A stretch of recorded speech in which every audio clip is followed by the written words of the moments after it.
Scrum Master Resume or CV or Curriculum Vitae. How to prepare it the best way possible so that you get that job.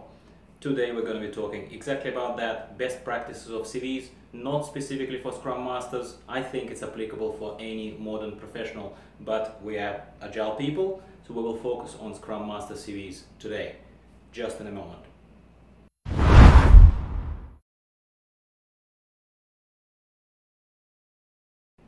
Hi guys, Dmitri here once again from joinagile.com.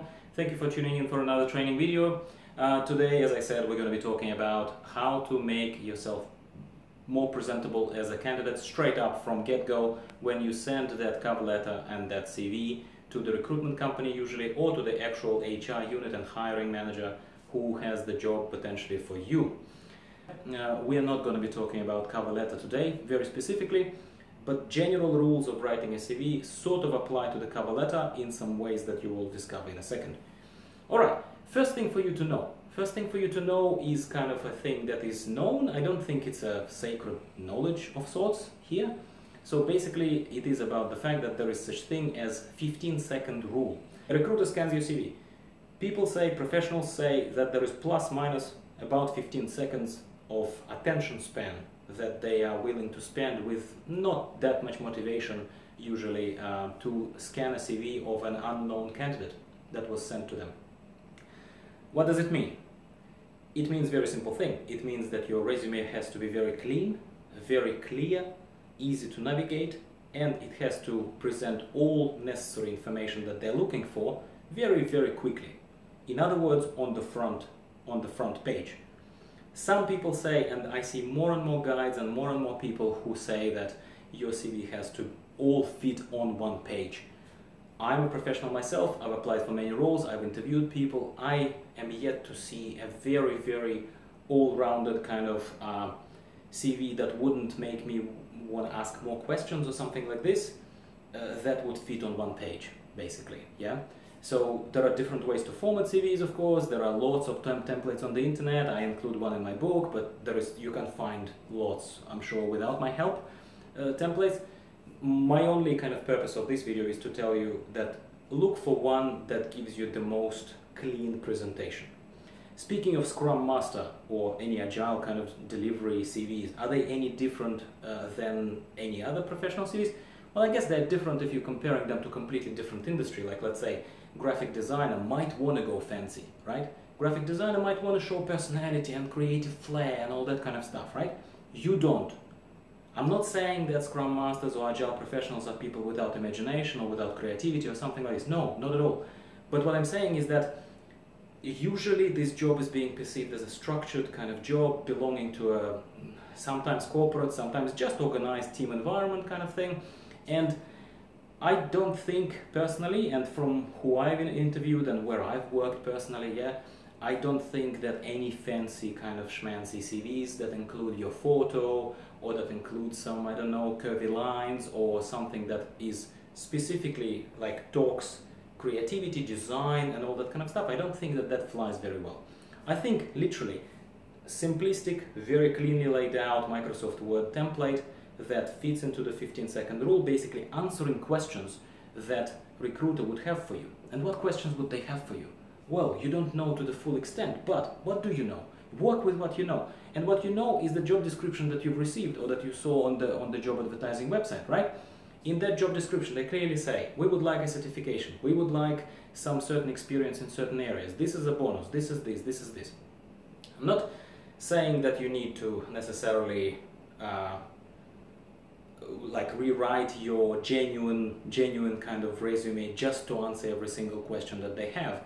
But what I'm saying is that when you structure your resume, of course mention your name, include the personal profile about yourself at the very top. That is a couple of paragraphs of very concise, very well presented text that tells them about your most recent achievements and kind of your, I guess, biggest value that you see in yourself. I don't know, you could say, professional Scrum Master with 5 years plus experience in financial industry that specializes in implementation of Scrum in the scaled environment, familiar with less and familiar with I don't know, safe methodologies, right? If it tells you anything, right? What I'm saying is that there is a certain formula, right? That kind of a good CV demands from you. It's personal profile. You need to include your key achievements if you have any, for example, qualifications and education. Sometimes people include that at the very top following the personal profile in a nice block, nice neat block, which includes perhaps a listing of your personal certifications that you achieved, sorry, the Agile certifications that you've achieved, any other qualifications that you've achieved, I don't know, Bachelor of Science or something like this. Some people include that at the back, following the block that actually reveals your work experience and lists the actual roles that you have. I've seen both, and I think both work well. It's not like there is one specifically recommended and others are just really frowned upon. It's not. But one thing is for sure that I would recommend that you still go back to that very first rule and you try and keep it short. You try and keep it 2-3 pages. Try and keep it on 2-3 pages, okay? Put only relevant information there. Personal profile, your key achievements slash your qualifications at the top. It needs to be tailored for the specific job and perhaps even organization that you're applying to. I know it's tempting to have a universal CV because it's a Scrum Master role, right? Every Scrum Master role is somewhat the same. Well, it kind of is not, because you have to understand, and again, I dive into that in the books a little bit more, but you have to understand that company that asks you for an iteration manager, like a company that advertises iteration manager position, they are less keen to see that you write Scrum Master, Scrum Master, Scrum Master, Scrum Master everywhere in your CV, because their terminology that they apply is iteration manager. Even if it is a very, very interlinked role, not the same, but very, very interlinked role and kind of means more or less the same thing, if they use that language in the job advert, well, I would personally recommend that you are responding specifically to that job advert and you are answering that question, implicit question that recruiter has asked you. Are you an iteration manager? Yes, I am an iteration manager. That's what you need to say in your CV if you would like to be seriously considered as a candidate versus another 25 probably good candidates that have applied for the role. It's a healthy way to think about this, that you are always against a healthy and good, well-presented competition. Otherwise, you will get a little bit out of touch and or you will get a bit more frustrated than you need to. Have to be realistic, okay? What else? So, qualification and education I mentioned, yeah. So personal profile, qualifications, education, then summary of your key skills. Short, nice, neat table or perhaps bullet pointed list where you list your key skills. And again, I think that would be in your best interest if those key skills, at least to 90%, correspond to what was in the job advert. If they're talking about certain amount of years of experience as a Scrum Master, you need to hit that.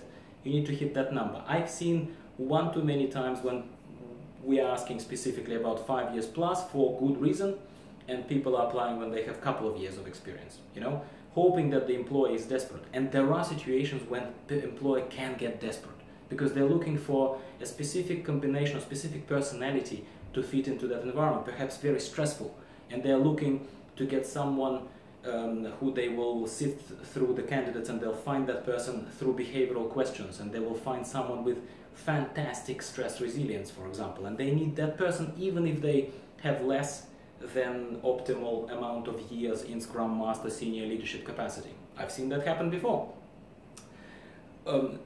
Summary of key skills, yeah?